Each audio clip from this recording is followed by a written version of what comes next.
রমজানকে যে কদর করে না, রমজানেও যে গুনাহ করে, রমজানেও যে জাহান্নাম থেকে বাঁচার চেষ্টা করে না, রমজানেও যে জান্নাতের আমল করার চেষ্টা করে না,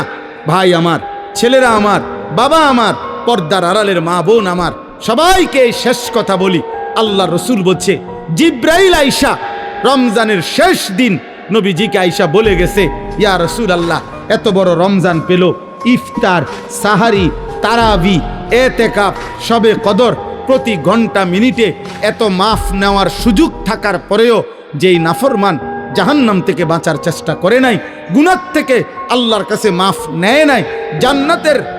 জরুর আশা পূর্ণ করতে পারে নাই, আমল করতে পারে নাই, খোদার কসম নবীজি বলছে, জিব্রাইল আইসা বলছে, ইয়া রাসূলুল্লাহ, এমন নাফরমানের উপরে আল্লাহর লানত, আল্লাহর লানত, লানত, লানত। নবী বলছে আমিন, আমিন, মানে নবী বলছে, হ জিব্রাইল, আমিও বললাম আল্লাহ, এমন লানত আপনি কবুল করেন এই নাফরমান উম্মতের উপরে, আমি নবীরও লানত।